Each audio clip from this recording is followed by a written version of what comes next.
Hello, beautiful friends. Hello, hello, hello. Oh, welcome to Spiritual Center Spokane. This is Reverend Bonnie.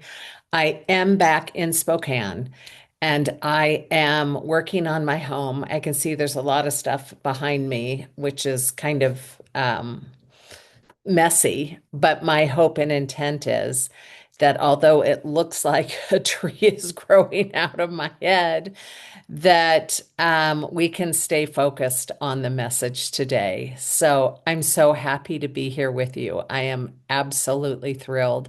I look forward to Tuesday so much. And today is Tuesday, May the 5th, and May the 5th is Cinco de Mayo. Woo-hoo! We have to love ourselves, Cinco de Mayo. And I'm going to talk about all of this in a minute. But first, I'm going to move this tree behind my head. And then, second, we're going to pray in. So, just one moment.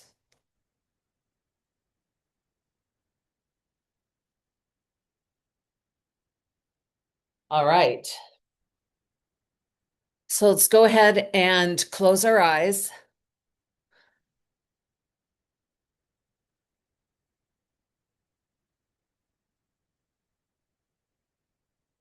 Take a nice, big, deep breath. Allow yourself to feel the presence of the divine within you and around you, and the marriage between the two, the visible and the invisible realm. There is only one space and one place, and that is God. So as we feel into this space and into this place of God, I just give thanks. I give thanks that you and I have come together today in order that we may expand our understanding energetically of who and what we are. We don't need to know it in our head, although we like that, but we are to feel it in our heart and to experience it around us, that there's one presence, one love, one activated good, and its name is God. And it lives in, through, and as me, and it lives in, through, and as you. And that we take time this day in order to remember who we are, and and we celebrate our being here on planet Earth in physical body, that we may show up and love. We may love through this multiple dimensional experience. How blessed we are, how lucky we are to be here and to be here now. And so I just give thanks for all of the good and the glory and the love that is. And I say, Amen. All right, sweet friends. Okay, so this is the deal. The deal is that it's May. It's May the 5th. That means 5/5. It also means Cinco de Mayo. So we're going to start with the sublime first, Cinco de Mayo historic. It's all about the Mexican people winning in a war against the French who tried to dominate and take their land. And the Mexicans, it's very much a story of David and Goliath. They were not to win, and they did. So the underdog won. And we always love those stories and we celebrate them because they remind us that there is a spirit within us that is bigger than any predictable outcome. That God, the good, when it leads us and guides us, has all of the power we could ever need. And so there's something heroic and exciting about Cinco de Mayo. And so we drink our margarita and we eat our tacos and we just give thanks for the reminder of who we are. So May 5th is also 5/5. And that means that today, in particular, although the entire month of May has a lot of five energy to it, and the number five represents grace. And I have always loved the word grace. What a beautiful, beautiful encapsulated energy field. You and I live by grace. We are here by grace. We take another breath by grace. We have our skills and our talents by grace. grace is living from grace and giving grace to others is a powerful way of being on this planet. And so in May, you and I get to be reminded that we can lean into grace all the time and that we actually are a physical form of grace. And if we can remember and access that energy field of who we are, um, then our May can be very, very magical.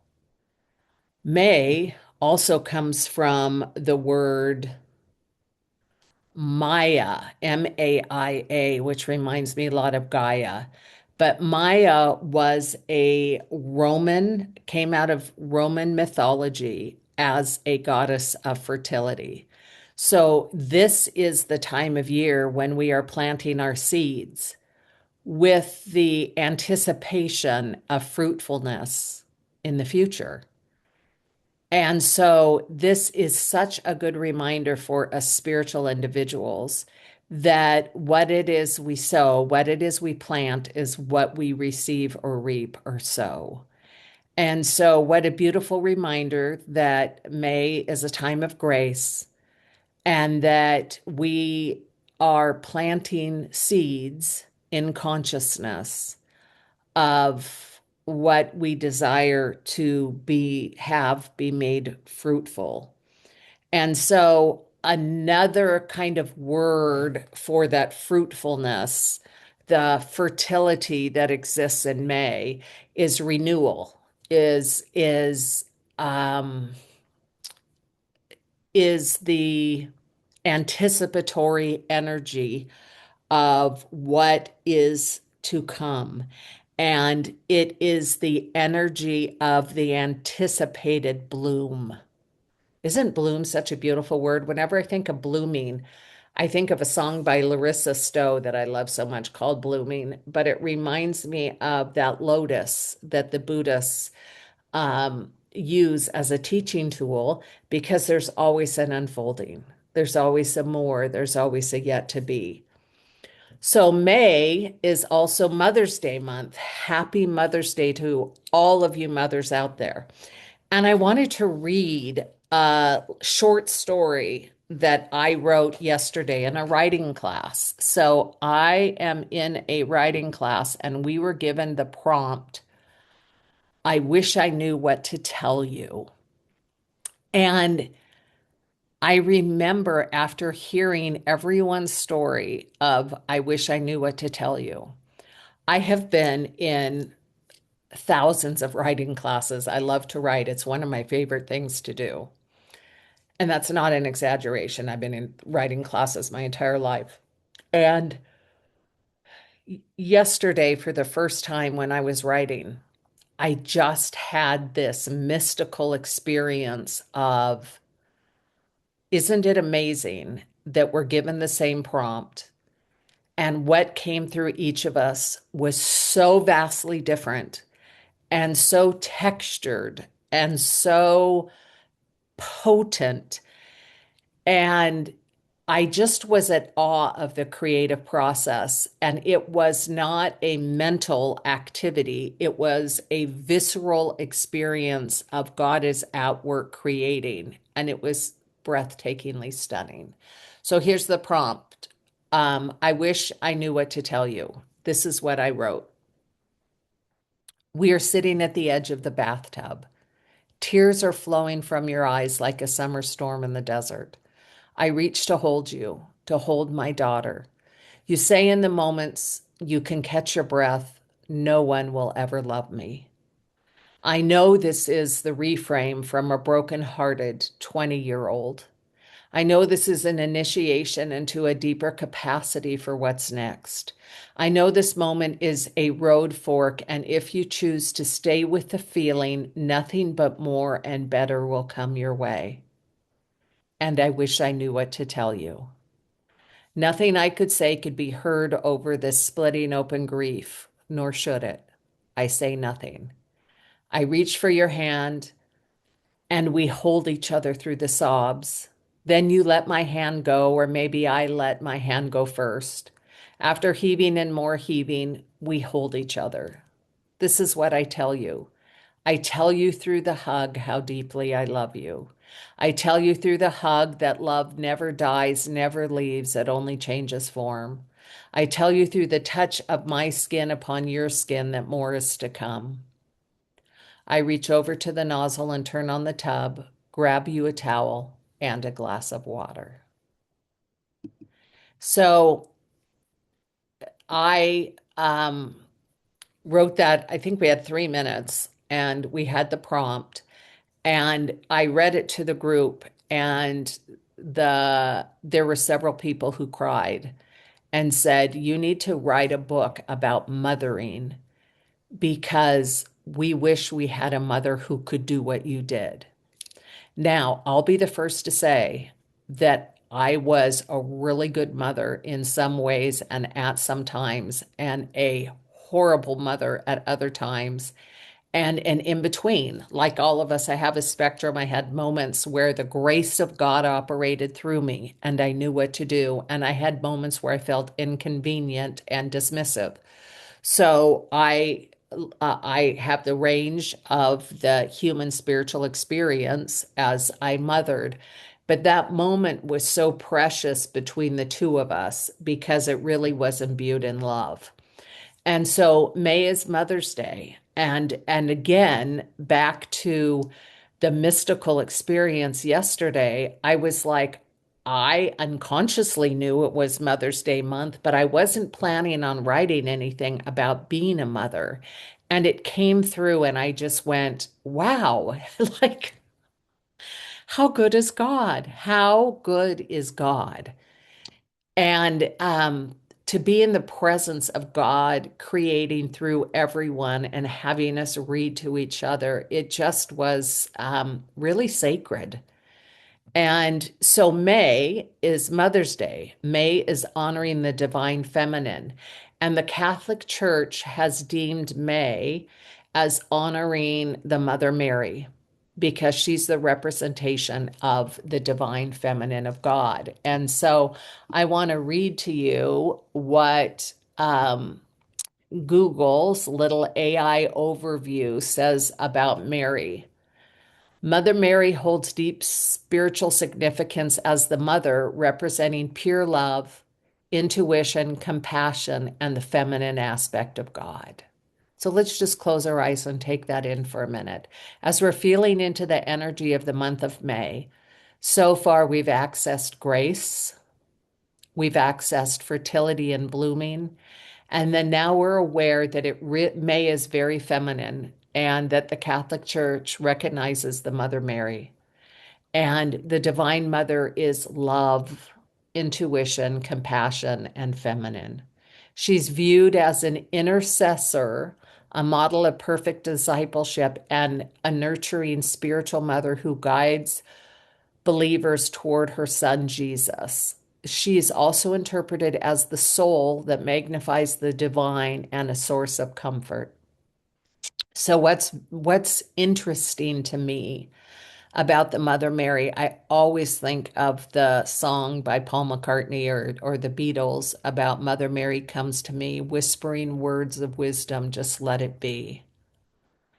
And and the reason that I think of that is because there have been so many sightings of the Mother Mary, of the Virgin of Guadalupe, of all the different forms that Mary has shown up to people in prayer, in dreams. And that encounter has shifted and changed the person who's been encountered. And so during this month, I give you the invitation to feel into that energy of grace, into the feminine, into the blooming, into the fertility. And I give you the invitation to pray if you're in a place of your life where you require and need and there's a desire to have an encounter with the mother, that you ask for that in your prayer work, because prayers are always answered, not necessarily in the time frame that we think. But if you ask for an encounter with Mother Mary and that becomes a part of your devotional planting of seeds. It will bloom, but I don't know when. That's the beauty of the divine presence, is that it's always present, but we have to be able to see it. So the Divine Mother, the Mother of God, the venerated Mother, the embodied divine motherhood is the Mother Mary, the intuition. She's an advocate for us. And a healthy mother is an advocate for us. And we live in a time where a lot of parents aren't healthy, in that it's been generation after generation after generation of unhealed wounding. And that's what gets passed along. So, how beautiful it is when we do our spiritual work and we can become the healed place and presence that leaves something else behind in our lineage. Mary is the model of the first and the most perfect disciple. She embodies qualities of obedience, trust, humility, and strength. And so I love her devotion to divine love. We give characters personalities, we associate it with a Christian story, but the energy of the Divine Mother existed before Christianity and way before any religion. It could be seen in all forms of multiplication. So the mother is ever present. It is one of those energies that is always available to any one of us. And so we can cultivate those energies from within us because they exist, and we can ask that they come from without us back to us so that we can learn how to be more of it. So it's a symbiotic thing. She's a model of discipleship, as I mentioned. She's an archetype of the feminine soul. So the Christian story is that Jesus was the man, Christ is the consciousness, and the Christ consciousness lives within each one of us, and it resides in our soul. So Mary represents the soul because she's the place of birth of the Christ. So we can access Mary, the energy of the feminine, the divine within and as our soul. And Mary is considered an ascended master in some of the spiritual traditions. And we can call upon her, as I mentioned, for healing, protection, and unconditional love. So, examples of a spiritual practice that involves Mary is reciting the Catholic Hail Mary, which I've never done. So that's an interesting idea. It is honoring the apparitions that show up as Mother Mary, as Our Lady of Lourdes, as Our Lady of Guadalupe. She's known around the world as many different titles. We can invoke her for our healing, for our maternal comfort, for our protection, for any time we experience fear or distress. And then we can meditate upon the qualities of strength, purity, and spiritual devotion. Here are some synonyms for her. She's often called Our Lady. She's called the Queen of Heaven. I love that one. Theotokos, the Mother of God, Theotokos, Blessed Mother, Virgin Mary, Immaculate Heart, Mediatrix of all graces, and the cosmic womb. I love that. The cosmic womb, known as Mother Mary. How wonderful is that? Then, um,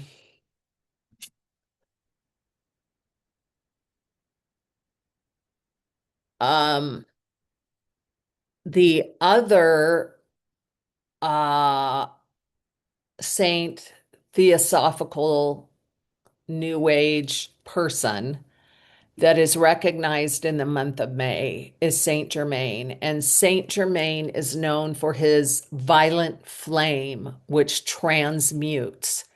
So, so in alchemy, we have metal that turns to gold. In alchemy, um, we have one physical form and it goes through a transmutation process. And on the other end is a completely different form. And it reminds me of like an egg that then becomes a chicken. There's nothing that is the same about an egg and a chicken.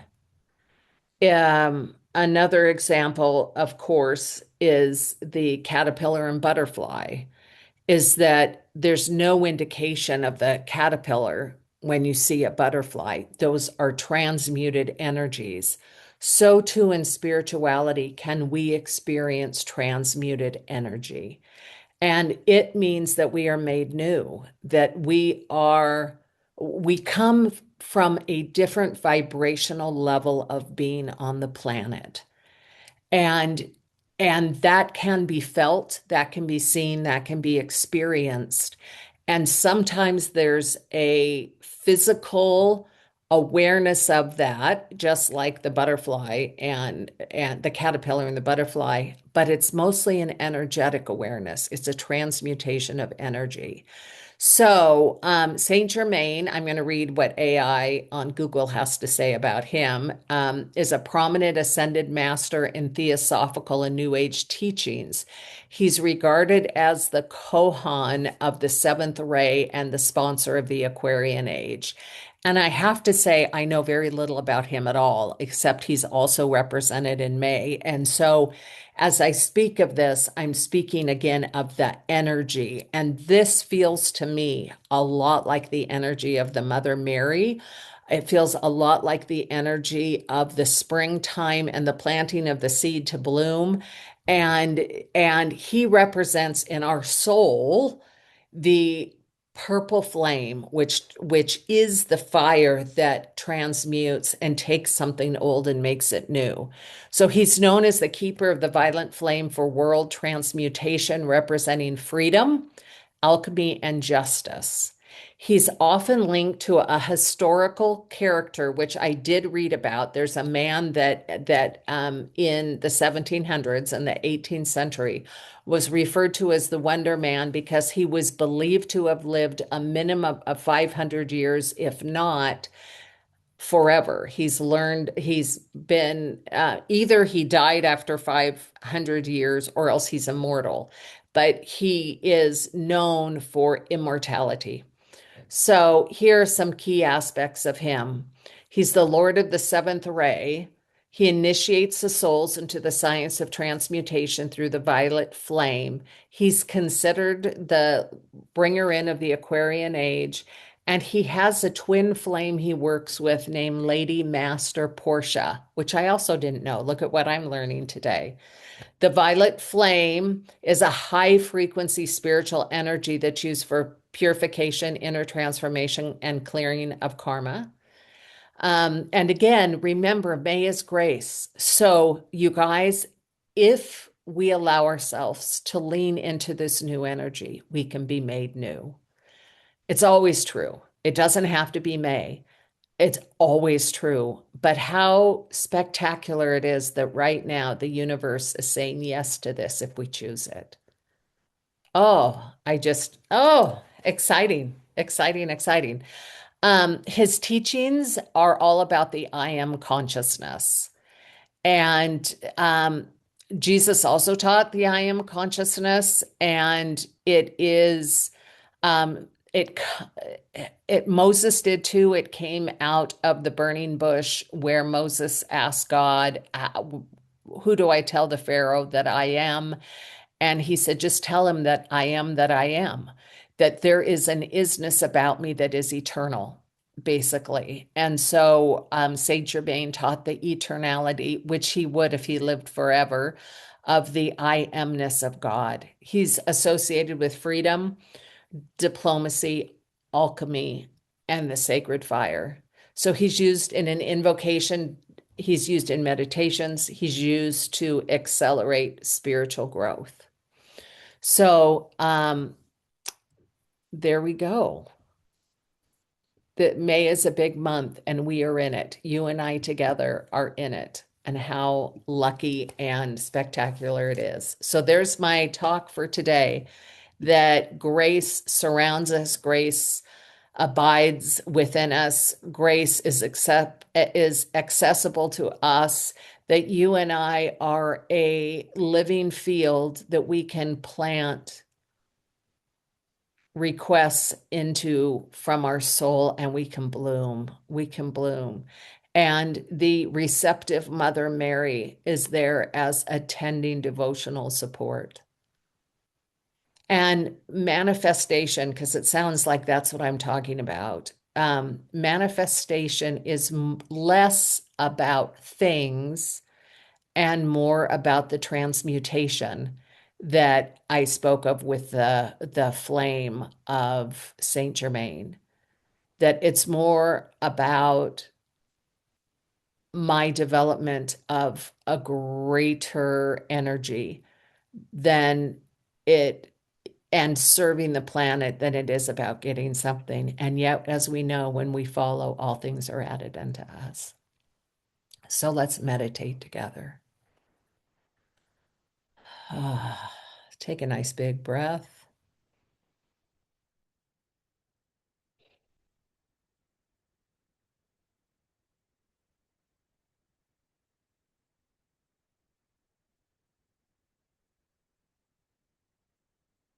And you and I are going through if we choose to, a new birth, a rebirth, a transmutation of sorts, a cleansing of the old so that we can be in the now moment. And as we do so, let's just imagine that you and I are in a cocoon or an egg, just like a caterpillar would be, or like a chicken is, that we are surrounded by an energetic egg that just is nutrient dense. It feeds us.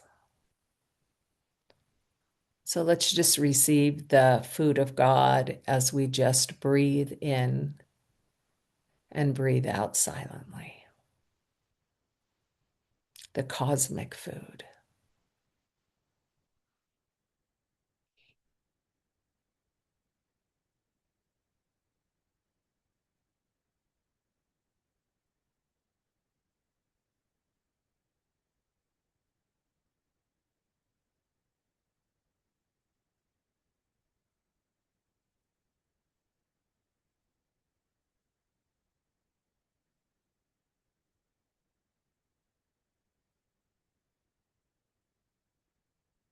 And so I invite the love of God. I invite the Holy Spirit of God. I invite the Mother Mary. I invite the energy of Saint Germain all forward into this egg of my being right here and right now. And I receive.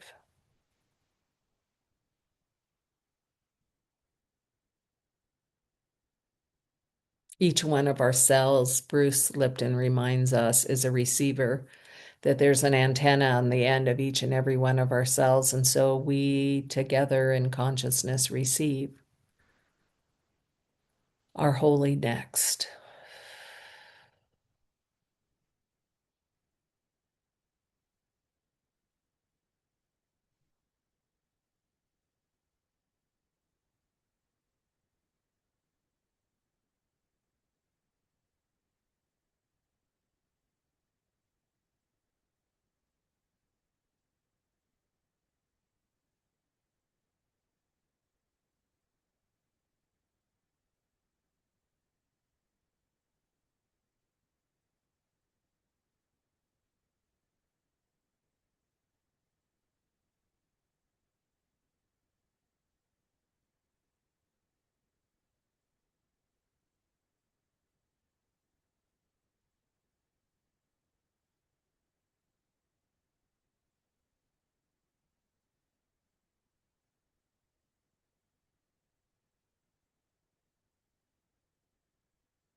So I invite you to practice receiving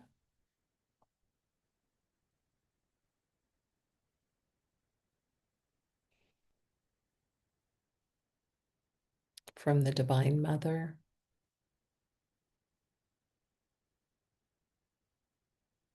receiving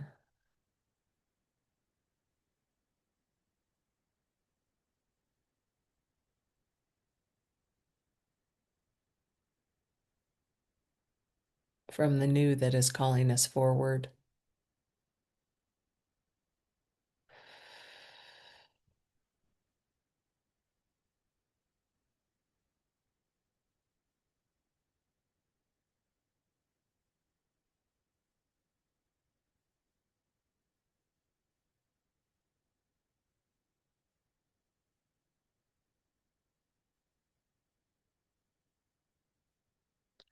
And so I invite you, when this YouTube video is complete, to just consider the continuation of sitting in silence and receiving.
And so, right here and right now, I just give thanks that this divine presence, this divine feminine energy that devotes itself to living out of the instruction of divine love. I just give thanks that this is alive within me and alive within each and every person at the sound of my voice.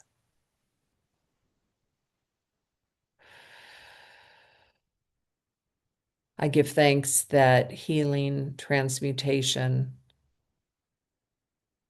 energetic uplifting is at play right here and right now. I give thanks that every day can be a day of May if we choose. We can always choose grace. We can always choose blooming. We can always choose potentiality and the planting of what is next through consciousness. And so I just give thanks that we begin this month of May aware of the energy that is so supportive of you and of I. We are so deeply loved, and we are so deeply loved. And so I ask that any part of my being, our being, that is congealed and inflexible may be transmuted through the purple flame that is represented by Saint Germain. That we may come to a place of freedom, for our energy is not tied up in ideas of the past. Our energy is not tied up in our mind. Our energy is not tied up in warfare. Our energy is free and available for grace to initiate us, for grace to love us, for grace to open doors for us. And so I give thanks for all of this in advance. The presence of God, the presence of love is here, right here, and right now. I give thanks for all mothers. I bless each and every one of them. I know it is a journey of the soul. And so I give thanks that God has shown up as the feminine, that has shown up as the mother, that has practiced being a place for love to be available in the midst of everything.